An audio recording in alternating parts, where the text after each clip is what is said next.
Welcome to Brainish English Stories. Winslow had been fishing all morning and was very thirsty. He lived with the Beckwith family on the east side of the river, but he was closer to the west side. He knew the Penningtons there. Winslow often went to their house for milk or fishing bait. He also heard Mrs. Pennington talk about her problems with hired girls. She always argued with them, and they left after a few weeks. Winslow rowed his boat to the shore and tied it to a tree. Then he walked up a small path to the Penningtons' farmhouse. At the kitchen door, he saw a girl carrying a bucket of water.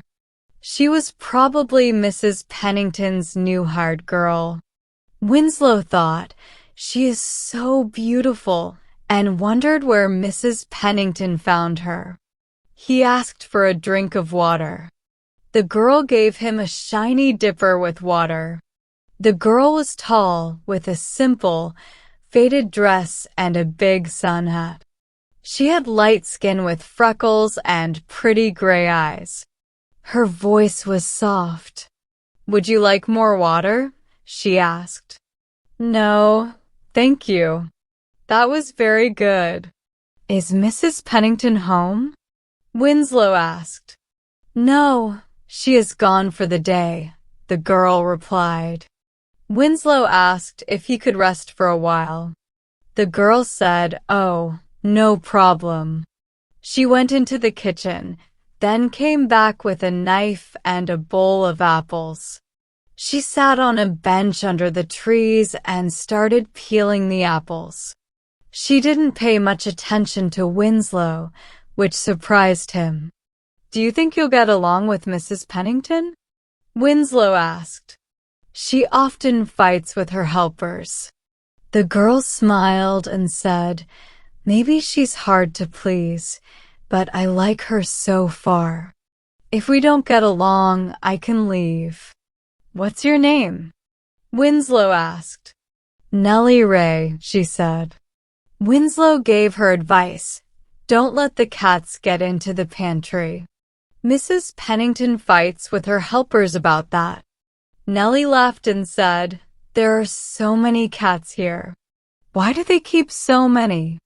"Mr. Pennington loves cats," Winslow explained. "The last helper left because she couldn't stand them." "Oh, I like cats," Nellie said. "I've tried to count them." "Has anyone ever done that?" "No, it's too hard to count them all," Winslow said.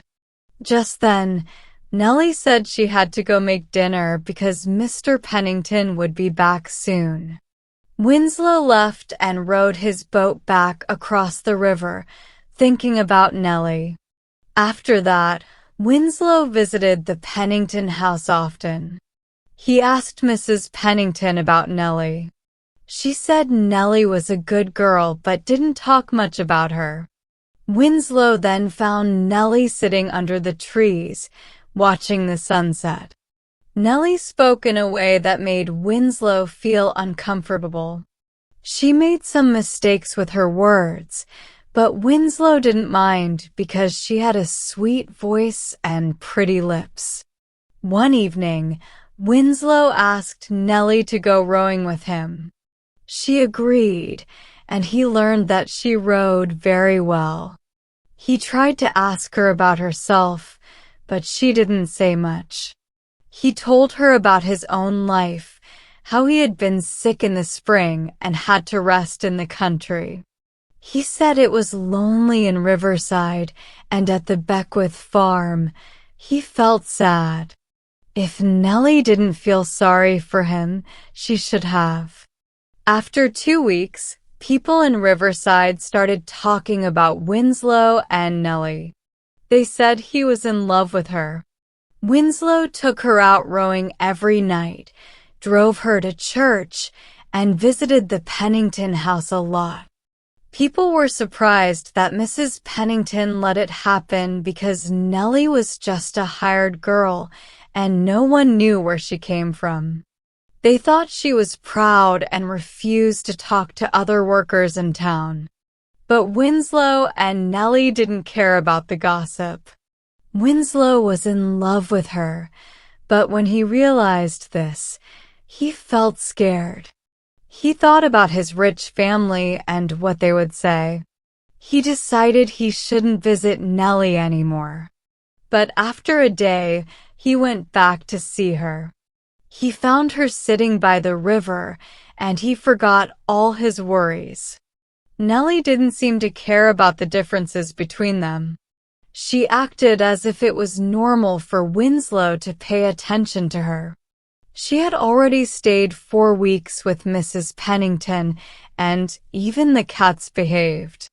Winslow was well enough to return to the city, but he stayed in Riverside to be with Nellie. Every day, he felt bad for being weak and confused. One day, Winslow took Nellie rowing again. They went farther than usual, past a bend in the river. Winslow didn't want to go too far because he knew his city friends were having a picnic nearby. But Nellie wanted to go further, and Winslow let her. They reached a small area by the river where the picnickers were. When Mrs. Keaton Wells saw Winslow, she called out his name. Will Evans, a friend of Winslow's, invited them to join the picnic. Winslow felt embarrassed. He didn't want Nellie to see how his friends would act. Nellie asked quietly, "Are they your friends?" "Yes," Winslow answered. "Well, let's go if they want us to," Nellie said calmly. Winslow helped Nellie out of the boat, and they went to the picnic. Mrs. Keaton Wells greeted Nellie politely, but was a little cold. She thought Nellie was just a country girl that Winslow was spending time with for fun. The other women followed Mrs. Keaton Wells's lead, but the men were friendlier to Nellie. She was simple in her dress, but very pretty. Nellie didn't seem nervous at all. She talked to everyone at the picnic as if she had known them forever. Everything might have gone well, but then a young boy from Riverside named Rufus Hent showed up with a bucket of water. "Wow!" Rufus shouted loudly. "Isn't that Mrs. Pennington's hired girl?" Mrs. Keaton Wells looked shocked. Winslow gave Rufus a fierce look, but Rufus didn't care. Will Evans smiled and kept talking to Nellie, who didn't hear Rufus's shout. After that, things were different. The women at the picnic ignored Nellie. Winslow felt angry and promised to get back at Rufus later. He helped Nellie sit at the table and served her carefully, while Mrs. Keaton Wells looked at him coldly, thinking she would tell his mother when she went home. Nellie wasn't upset by how the others treated her.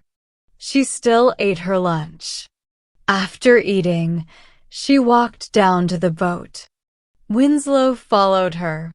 "Do you want to go home?" he asked. "Yes, I need to go. The cats might be in the pantry. But you should stay with your friends," she said. "I'm coming with you," Winslow said, but Nellie quickly got into the boat and pushed away. "I can row myself home," she said, taking the oars. "Nellie," he said, "you should go back to your friends." "That woman with glasses is watching you," she replied. Winslow went back to his friends, angry. They joked with him about Nellie, but he was too upset to care. That evening, his friends gave him a ride home. He went down to the shore alone later. The stars were shining, and he saw the lights from the Pennington house across the river. He couldn't wait anymore. Nellie had taken his boat, but he found another one and rowed across the river quickly. Nellie was sitting on a rock when he arrived. He sat down next to her. The moon was rising and Nellie looked beautiful in the light. I thought you weren't coming tonight, she said. I wanted to say goodbye. Goodbye? You're leaving? Winslow asked. Yes, she said.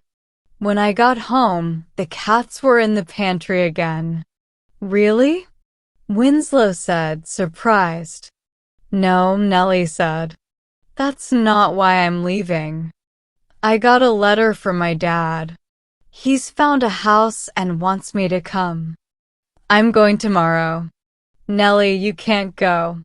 You must stay with me, said Winslow, feeling sad.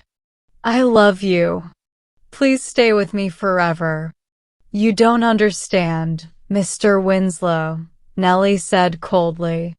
You can't marry me. I'm just a servant. I can marry you if you want, Winslow said. I can't let you go. I've loved you since I first saw you. Will you marry me? Don't you love me? Yes, I do, Nellie said suddenly. Winslow was so happy that he didn't let her speak for a long time.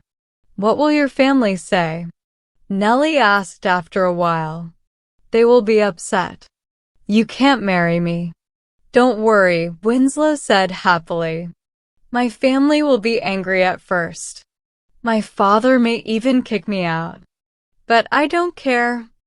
I'm not afraid of anything except losing you. You should talk to my dad, Nellie said. Where is he? Winslow asked. He's in town at the Arlington Hotel. The Arlington? Winslow was shocked.